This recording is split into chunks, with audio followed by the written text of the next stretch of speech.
자, 안녕. 우리 엄매밤 마지막 중세국어 파트까지 오게 됐습니다. 쌤이 요거를 준비하다 보니까 한 주 차로는 안 돼. 그래서 여러 번 분량으로 나눠서 개념을 좀 꼼꼼하고 깊이 들어가 보고자 합니다.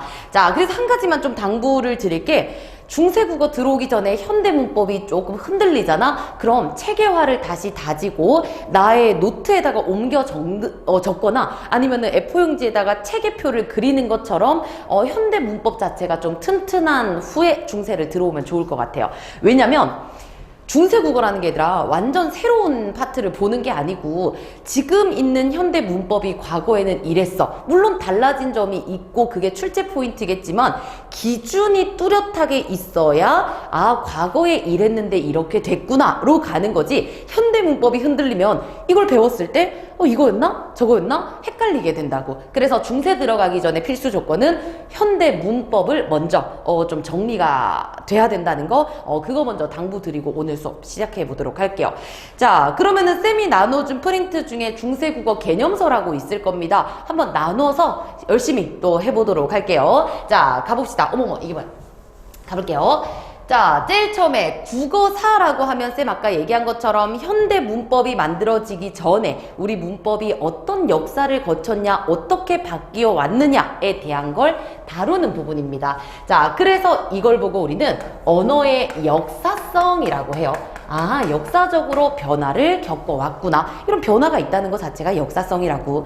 자, 그리고 뒤로 좀 넘어가 보면 자, 중세 들어가기 전에 고대 국어 그 흐름부터 한번 살펴볼 텐데 고대 국어라고 하면 고려시대 전까지 요때의 우리의 말과 글이라고 생각하시면 돼요. 자, 얘들아 생각해봐. 우리 고려 들어가기 전까지 심지어 한글이 창제되기 그 조선 한글 창제 전까지는 우리말은 있을 거야. 똑같이 아, 밥 먹었어, 밥 있니, 산에 올라갈 거야, 이런 우리말은 있지만 이거를 표기할 글자가 없었을 뿐이야. 그래서 문자를 한자를 통해서 우리말을 표기하려고 했을 거다라는 건 상식적으로 찾을 수 있을 겁니다. 이해되죠? 그래서 이거 하나 좀 쌤이 좀 재밌는 질문 받은 적이 있는데 쌤 옛날에 그러면 우리나라 사람들이 중국 사람처럼 막 성조해가지고 막 이렇게 서로 대화했나요? 라는 질문을 받은 적이 있어. 그게 아니고 쌤 아까 말한 것처럼 야, 밥 먹었어? 산에 올라갈까? 이런 얘기는 우리말로 이렇게 했을 거야. 지금이랑은 좀 다르겠지만 하지만 쓸 말이 없기 때문에 산에 올라가 이거를 등산이라고 표기했다라는 거지. 그러니까 우리말은 이때 글이 없었다라고 생각을 하시면 돼요.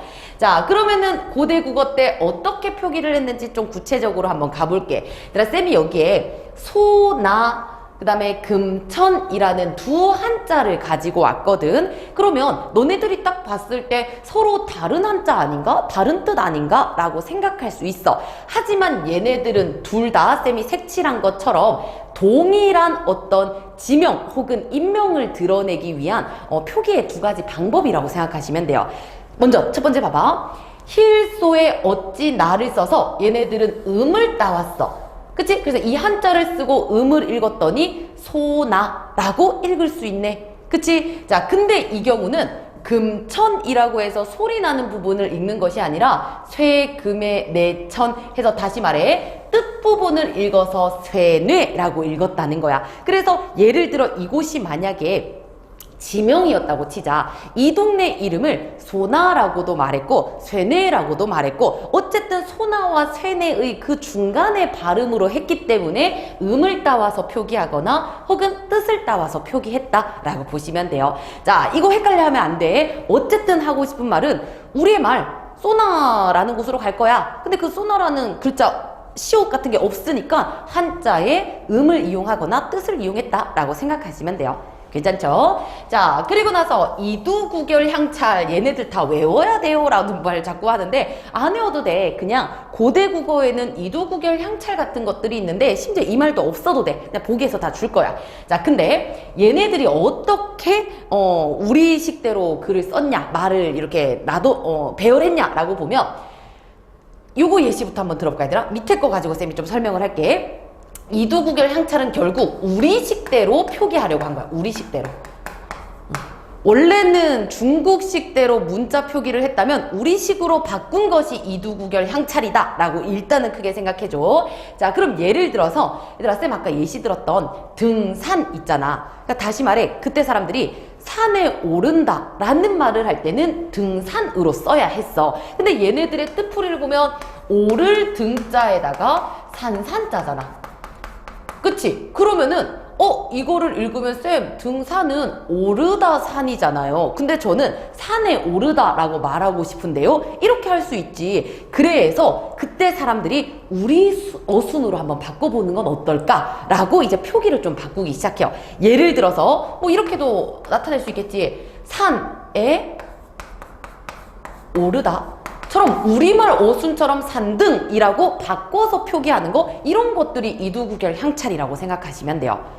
어렵지 않죠? 자, 그래서 방금 쌤이 설명한 것처럼 우리말 어순대로 배열해서 표기한다. 혹은 조사나 어미. 이거 우리 배웠지? 형식 형태에서 나는 뭐뭐다 라는 거. 뭐뭐는 할 때 이런 조사와 맨 끝에 붙는 어미 있지. 이런 것들도 표기로서 우리식대로 나타내고 싶어서 중간중간에 집어넣었대.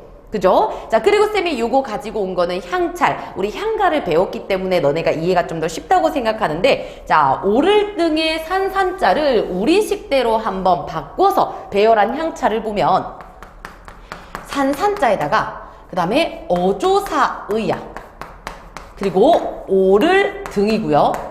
그 다음에 만을 답니다. 얘들아, 이거 이렇게 썼다는 게 아니라 쌤이 예시를 가지고 와서 이해시키는 거야. 자, 그러면 볼게요. 등산이라고 했을 때 오를 산이어서 마음에 안 들어. 우리식대로 바꿔볼게. 어떻게? 산, 의, 오르, 다처럼 어떤 때는 음을 따오고 어떨 때는 뜻을 따와서 어쨌든 우리식대로 어미도 넣고 조사도 넣고 해서 이 말을 만들고자 했던 거, 이게 고대의 방식이라고 생각하시면 돼요. 자, 그러면은 쌤이 다시 한번 정리를 할게. 고대 국어에서는 한자의 어쩔 수 없어. 글자가 없었으니까 한자의 음과 뜻을 이용해서 썼어. 자, 그러다 보니까 고유명사 표기할 때 음을 따오기도 하고 그 다음에 뜻을 따오기도 했어. 자, 그리고 더 나아가서 이두구결 향찰이라는 것이 있는데 우리식대로 그냥 한자를 배열한 것, 이렇게만 정리하면 끝이에요. 쌤은 깊게 설명했지만 가볍게 기억하시면 됩니다. 이해만 하시면 돼요. 자, 그래서 고대 국어는 이렇게 보시고요. 자, 그러면은 이제 중세 국어로도 한번 들어가 보도록 할게요.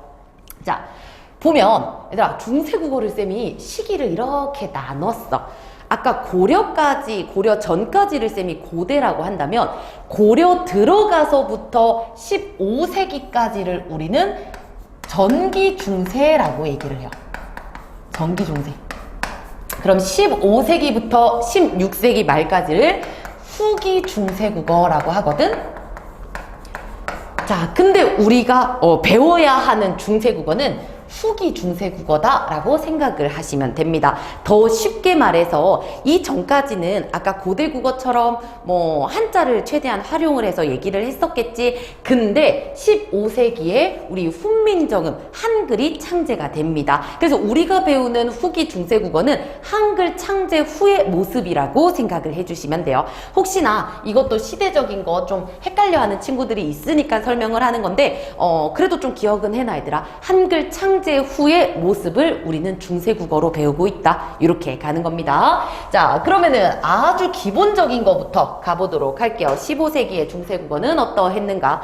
자, 훈민정음들아, 우리 임금님이 만드신 글자 한글이죠. 한글의 이름이 훈민정음입니다. 그리고 또 이런 한글을 어떻게 읽느냐라는 것을, 어떻게 사용해야 하느냐라는 것을 알려준 책 이름도 훈민정음이기도 해요. 자, 일단 글자 측면에서 봤을 때 훈민정음이라는 한글을 만들었던 원리가 있대. 그리고 우리 세종은 초성, 중성, 종성이라고 해서 자음 부분, 그 다음에 모음 부분, 받침 부분 나눠서 하나하나 설명했고 어떻게 만들었는지를 말해주고 있다는 거 생각하고 가보도록 할게요.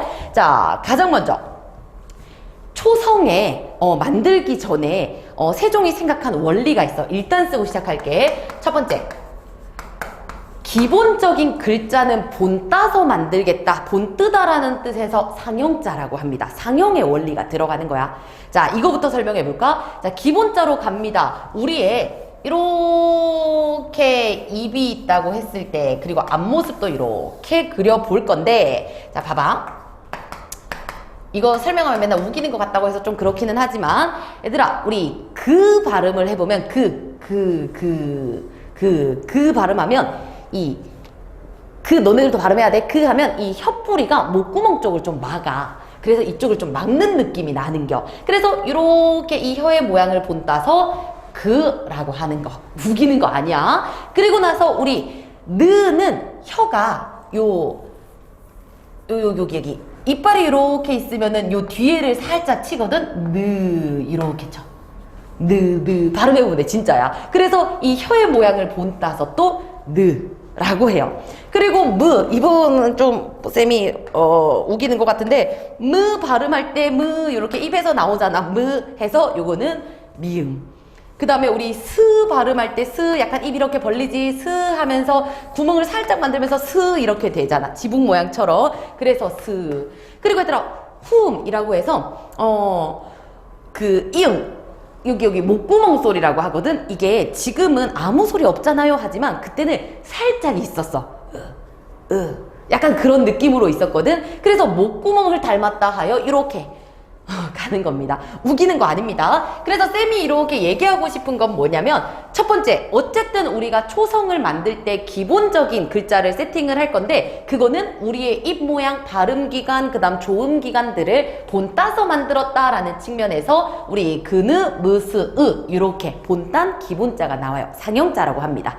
이해되죠? 자, 그리고 쌤이 쌤하고 옛날에 수업했던 친구들은 그렇게 기억할 거야. 기본자 강남 만수야라고 쌤이 설명하잖아. 쌤 과거에 그 고등학교 같이 다녔던 친구 중에 만수라는 친구가 있는데 지금도 서울에서 랩하고 막 되게 열심히 살고 있거든. 그래서 우리 강남간 만수야라고 이렇게 외웠었어. 아니 그냥 그렇다고. 자, 그리고 나서 이 각각 옆에 쌤이 써놓은 아설순치우는 어떤 부분을 본땄냐를 얘기하는 거야. 아는 어금니, 이 뒤쪽을 막는다고 했지. 어금니 소리. 그 다음에 혀 설자죠. 혀가 이렇게 구부러졌다. 그 다음에 입술이고요.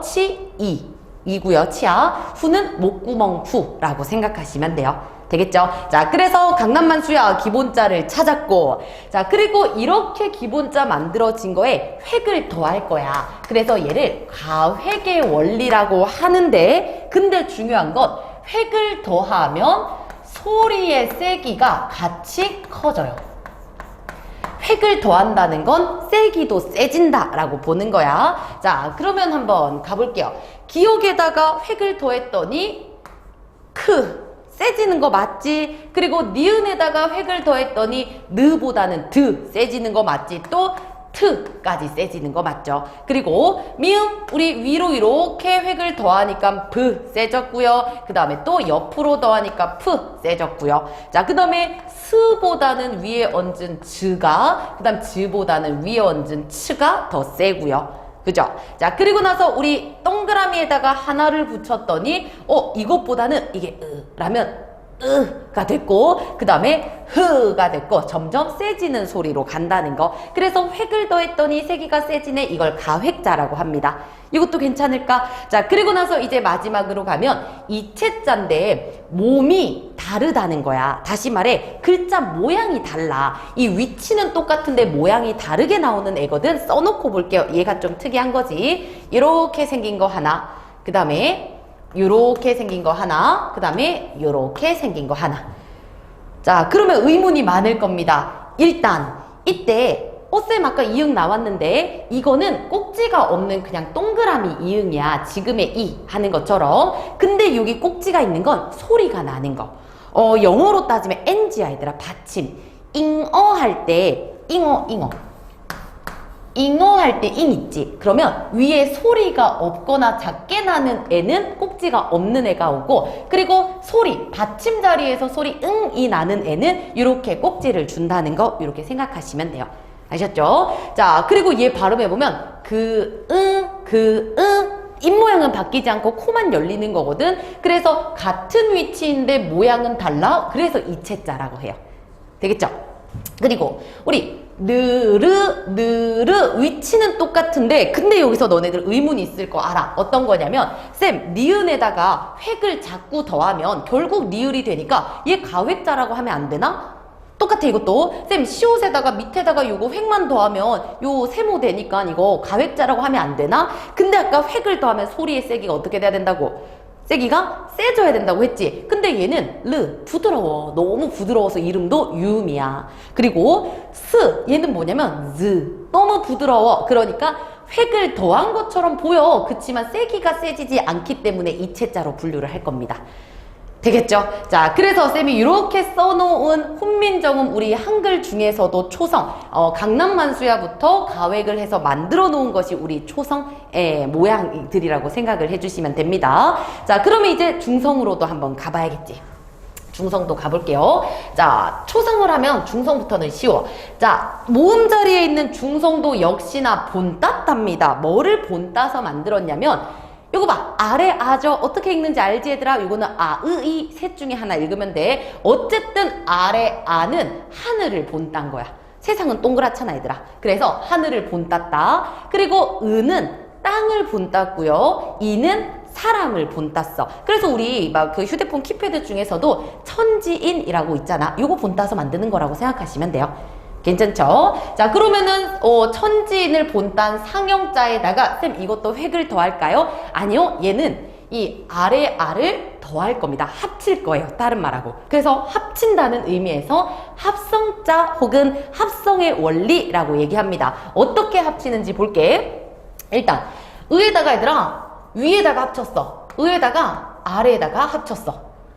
됐지? 자, 그리고 또 이에다가 왼쪽에 합쳤어. 이에다가 오른쪽에 합쳤어. 이렇게 합쳐놓은 걸 합성자라고 해요. 근데 초출이라고 하는 건 제일 첫 번째를 우리가 초라고 하잖아. 그래서 한 번만 합친다 초출자예요. 그러면은 제출자는 뭐겠어? 두 번 합치면 되겠죠. 이렇게 두 번 합치면 되겠죠. 이렇게 두 번 이렇게 두 번 이렇게. 됐나요? 그래서 아, 으, 이, 오, 우, 어, 아, 요, 유, 여, 야 이렇게까지 초출자, 제출자 이런 모음의 원리들까지 상형, 합성으로 설명하고 있다는 거. 이것도 조금 정리하고 숙지를 해두시면 좋을 것 같습니다. 자, 그러면은 이만큼 왔어. 그러면 이제 마지막 남은 종성, 받침 부분으로 한번 가볼게요. 자, 얘가 헷갈릴 수 있는데 잘 생각해 얘들아. 종성 자리는 우리가 각이라고 했을 때 초성은 기본자에다 가획으로 어떻게 하겠다 들었고 이것도 역시나 본뜬 상형자에다가 뭐 지들끼리 합치겠다 뭐 합성의 원리 간다고 했어. 근데 밑에 있는 애는 쌤 이거 초성에 쓰이는 애들 다 오는 거 아닌가요? 이렇게 접근하시면 됩니다. 다시 말해 자 종성의 원리는요. 종성은 다시 용 쓸 겁니다. 뭐를요? 초성을요. 자, 근데 이거를 해석하기 나름인데, 얘들아, 초성에 쓰인 거를 전부 다 종성에 써라 라고 해석하는 사람도 있지만 쌤은 초성에 자음을 만들어 놨으니 굳이 종성에서 따로 만들지 않겠어 라고 해석해 주는 게 좋아요. 그러니까 종성은 초성에서 쓰던 거 쓰면 돼. 그러니까 모두 다 쓰일 수 있다 라기보다는 초성에 쓰던 거 종성에 다시 쓰면 되지 라고 좀 읽어주시면 돼요. 알겠죠? 자, 조금 어려워? 그럼 이렇게 생각해. 종성은 초성에 거 다시 쓰면 돼. 이게 끝입니다. 종성, 부용, 초성 따로 만들지 않겠다고. 자, 근데 요거는 좀 시간이 지나서 좀 변화하거든. 다시 말해 제일 초반에는 종성, 부용, 초성으로 그냥 초성에 쓰던 애들을 좀 이렇게 썼거든. 근데 갈수록 소리가 딱 8개만, 받침의 소리가 8개만 나는 거야. 그래서 8개만 쓰자라고 팔종성법으로 가게 돼요. 시간이 지나. 그리고 또 시간이 또 지나서 그 8개 중에서 이제는 7개만 쓰자라고 이렇게 바뀌게 됩니다. 이건 뒤에서 볼 거기 때문에 일단 훈민정음 제자 원리 종성으로 아주 원칙적으로 나온 건 초성이 있으니 따로 만들지 않겠어. 종성부용 초성이다 라는 것까지 봐주시면 돼요. 되겠죠? 자, 그리고 조금 더 가볼까? 얘들아, 중세국어의 운용 방법. 아까 우리가 글자를 만들었잖아. 제자 만들었잖아. 이번엔 어떻게 쓰는지를 보여주는 겁니다. 자, 볼게요. 이 부분은 사실 쌤이 그냥 내신하는 친구들은 다 알아도 하지만 내신이 아닌 친구들은 2번 정도만 포인트 잡아주시면 됩니다. 자, 그러면은 가볼게요. 어떻게 쓰냐? 연서. 뭔가 흐르는 느낌 들지 않아 얘들아? 이어서 써라 라는 거야. 그리고 이 연서는 뭘 이어 쓰냐면 무브프 아래 이응을 이었어. 무슨 말이야? 요렇게 요렇게 요렇게 뒤에 가서 얘기하겠지만 이런 애들을 순경음 비읍, 순경음 미음, 순경음 피읍이라고 해서 순이 입술소리고 경이 가벼울 경자거든. 그래서 좀 가볍게 발음해라. 어떻게? 브가 아니라 V처럼 그렇게 발음을 해라.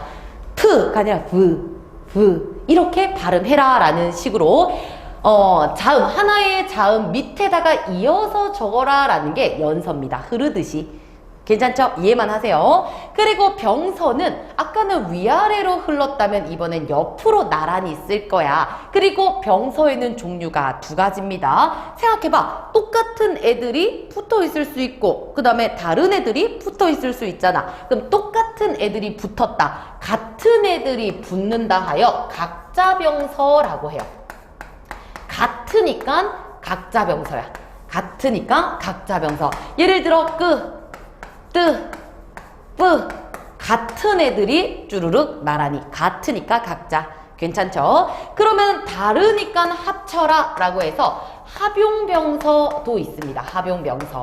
다르니까 합쳐라. 뭐가 있냐면 스뜨, 그 다음에 부스, 그 다음에 부스끄 등등등 서로 다르니까 합쳐라. 됐나요? 그래서 병서 정도는 우리 정시하는 친구들도 기억을 해두시면 좋아요. 연서는 위에서 아래로 흐르듯이 병서는 나란히 같으면 각자 다르면 합용. 됐죠? 자, 그리고 부서 이것도 내신하는 친구들만 보는 거야. 붙여쓰기 해라 라는 건데 그럼 이거는 띄어쓰기의 반대 그 뜻이 아니고 얘들아 봐봐.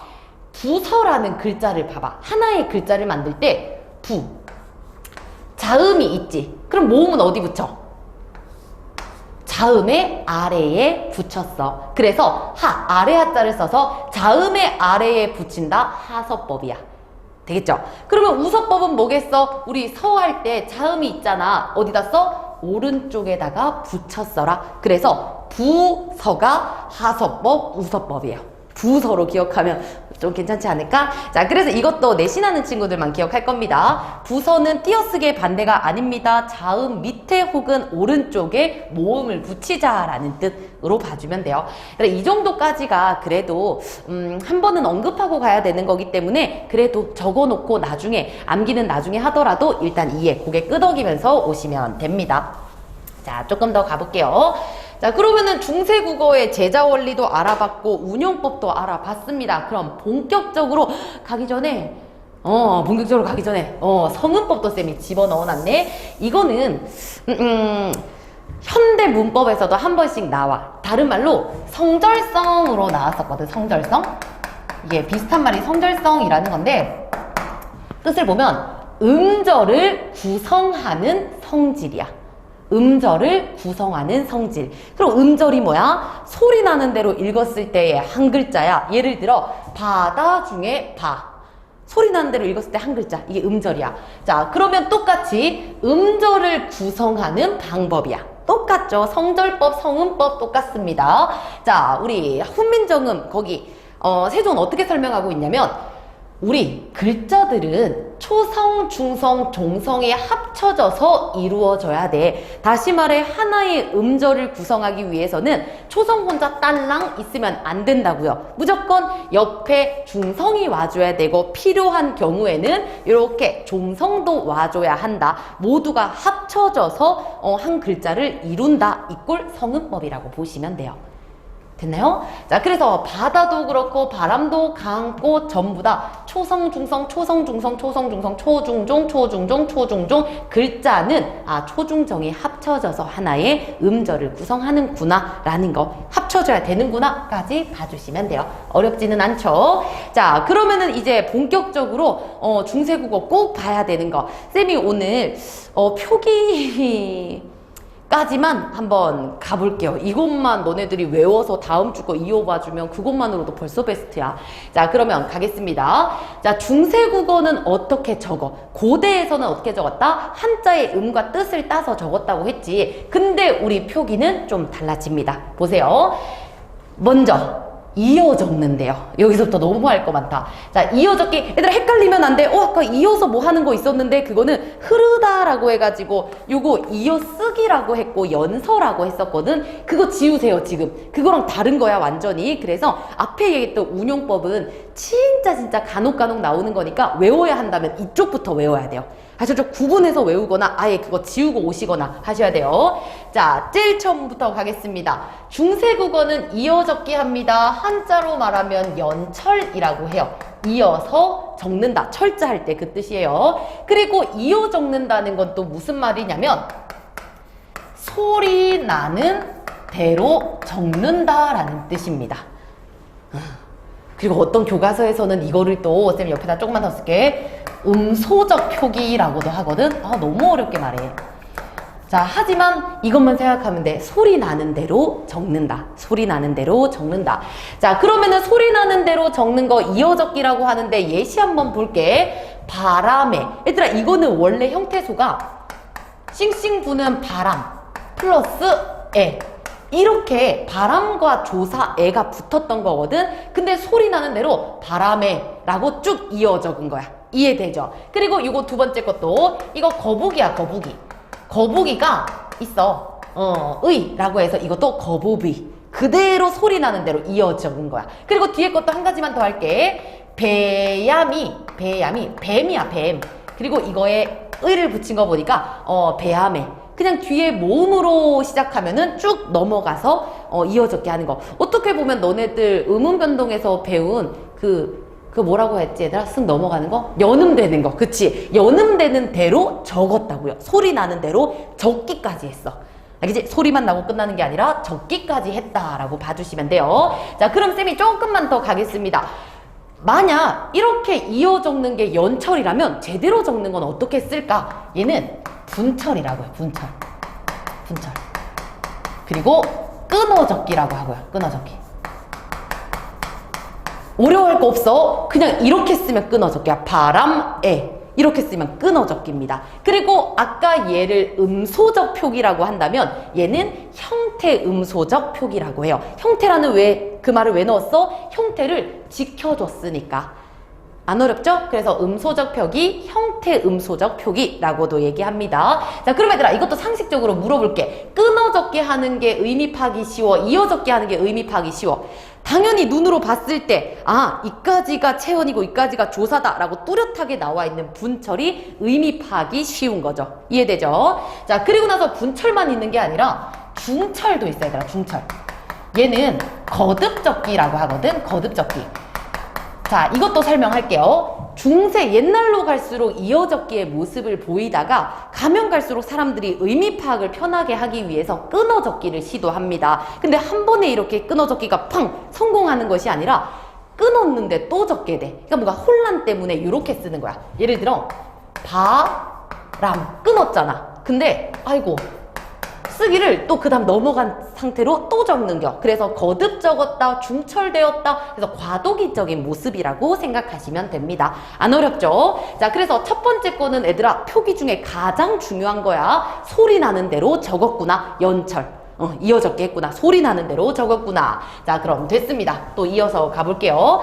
자, 그리고 두 번째 1번이 별표가 한 50개라면 얘는 49개. 둘 다 중요합니다. 자, 팔종성법이라는 건데 얘들아 잘 생각해. 받침에 8개의 자음만 지금 우리 표기하는 거야. 적을 수 있대. 받침에 8개만 적을 수 있어. 왜? 왜 그 많은 자음 중에 우리 기본자랑 막 만들었는데 그 중에서 왜 8개만 적어? 왜냐면 소리 나는 대로 적었거든. 그 말은 발음해 보니까 받침에는 8개만 소리가 나네? 근데 우리는 소리 나는 대로 적는다고 했지? 그래서 8개만 적는 거야. 이해되죠? 1번이랑 2번이랑 이어서 생각하는 겁니다. 그러면 그 8개의 자음이 뭐냐? 너네들 알고 있어. 가느다란 명 가기. 이거 우리 가느다란 물방울로 외웠었잖아. 근데 이상한 거 두 개만 보겠습니다. 이때 이응은 옛니응이야. 왜? 받침 자리에는 꼭지 있는 거 응 소리 나는 거 온다고 했었잖아. 그치? 그리고 하나 더 스. 가느다란 물방울 스. 그래서 이 두 개가 좀 특이하다고 생각하시면 돼요. 가느다란 물방울 스. 자, 그러면 여기서 조금 더 갈 거야, 얘들아. 생각을 해야 돼, 생각을. 자, 이까지만 있었다면 너네들이 괜찮을 거야. 근데 쌤 시옷이요. 지금은 디귿으로 발음이 되잖아요. 무슨 말이냐면 벗은 벗 이라고 발음이 되니까 시옷? 응? 적을 필요 없는 거 아닌가? 소리 나는 대로 적으면 이것도 이렇게 적으면 되잖아요 라고 가야 되잖아. 근데 굳이 시옷을 줬다는 건 무슨 의미냐면 디귿과 시옷은 서로 다른 발음이 났다는 거야. 이거야 이거. 자, 예를 들어 이것과 이것이 중세국어에 있다고 치자. 그럼 이거 발음 어떻게 하냐면 벗 지금과 똑같아요. 근데 얘는 버스 그러니까 어쨌든 밑에서 다르기 때문에 서로 다른 소리가 나니까 서로 다르게 적어줬다라고 생각하면 되는 거죠.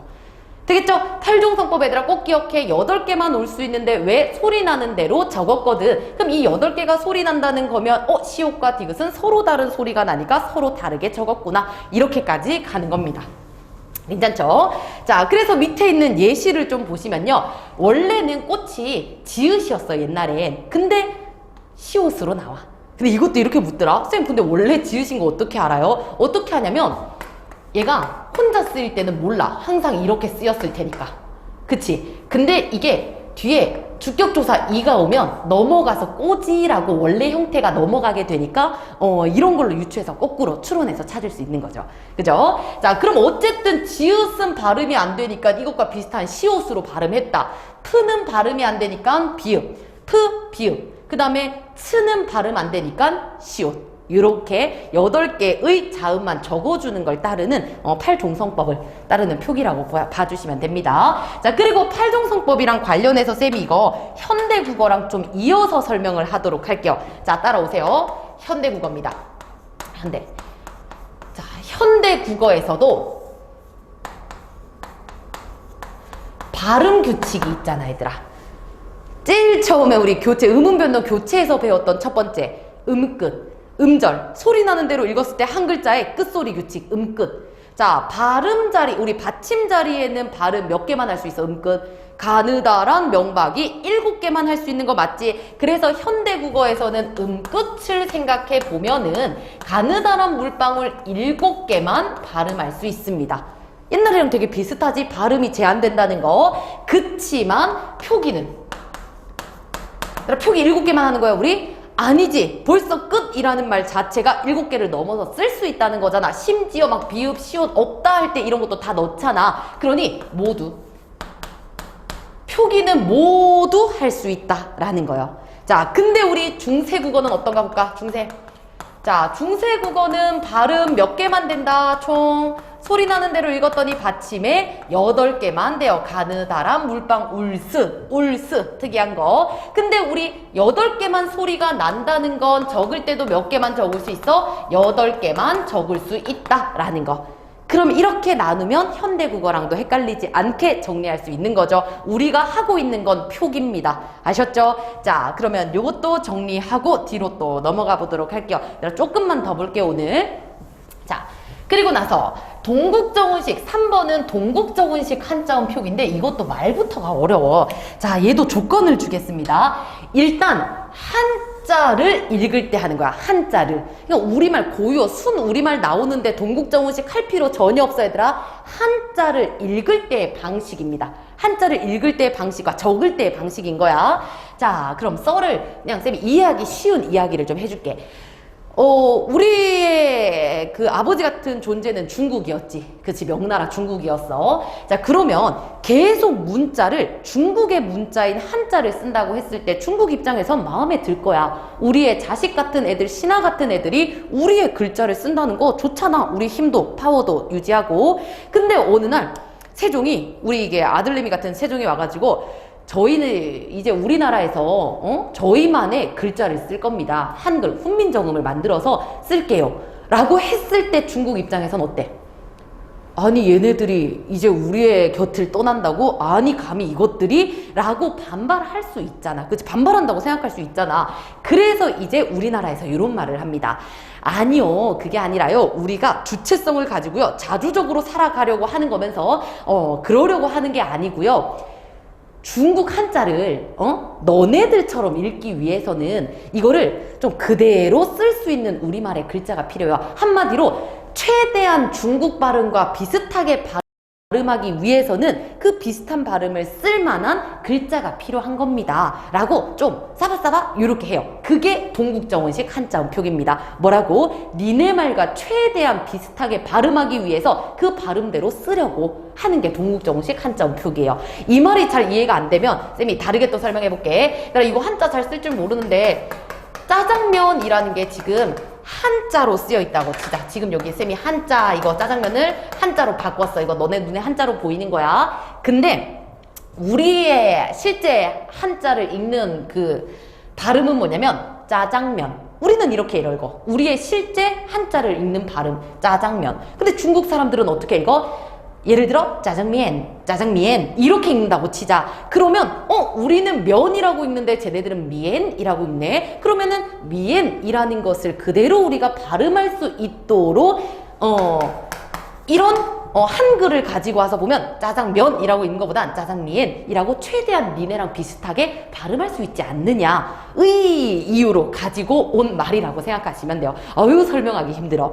자, 그래서 정리를 하면, 이해했다고 생각하고 정리를 하면, 자, 동국정원식 한자음 표기라는 건 한자가 있어. 근데 우리 식대로 읽는다, 너네들 식대로 읽는다, 너네 식대로 최대한 비슷하게 읽기 위해서 쓰는 표기인 거야.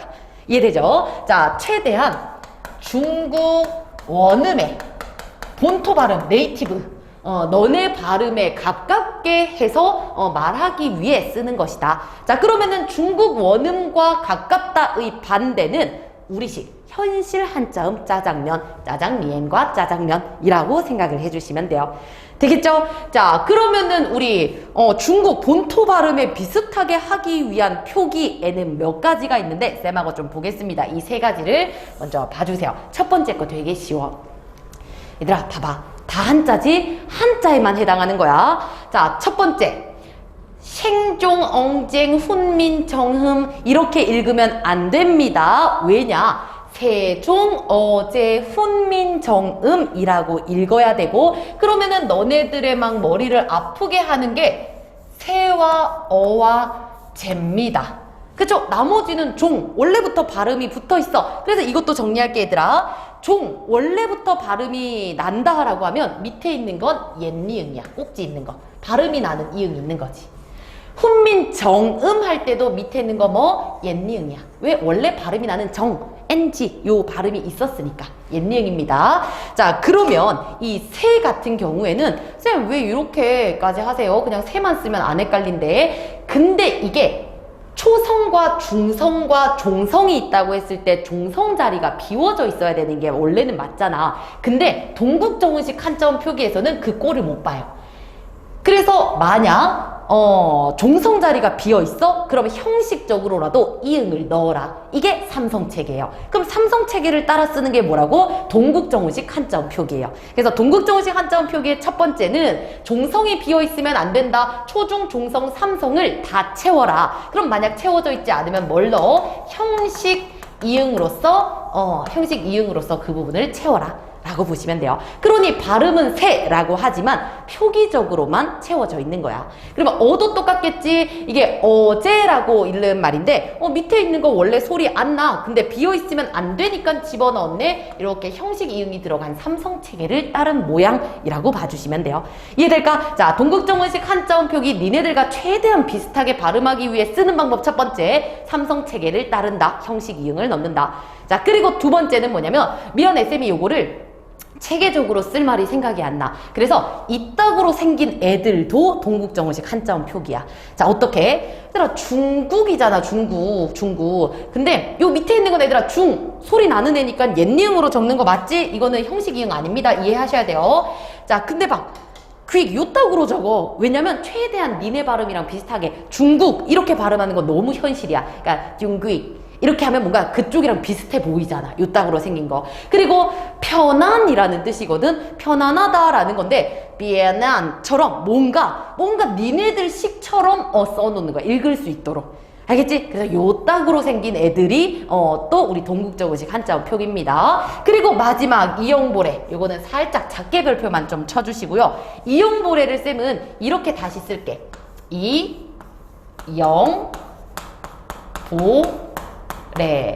자, 그리고 뜻을 보면요. 보세요. 여린 히읗으로써 리을을 보충한다. 일단 이용보래 뜻이야. 여린 히읗으로써 리을을 보충한다. 자, 무슨 말이냐면 얘들아 이거 달월자지 달월. 근데 이 월이라고 발음하는 건 우리식이야. 우리 현실음이라고. 그럼 중국에서는 요거를 되게 뒤에가 월 길어지는 게 아니라 짧게 끊어줘야 돼. 그래서 중국 발음이랑 최대한 비슷하게 하기 위해서 여린 히읗으로서 리을 뒤에 붙어 이 발음을 보조하는 거야. 어떻게? 그 다음 이것도 우리는 일이잖아.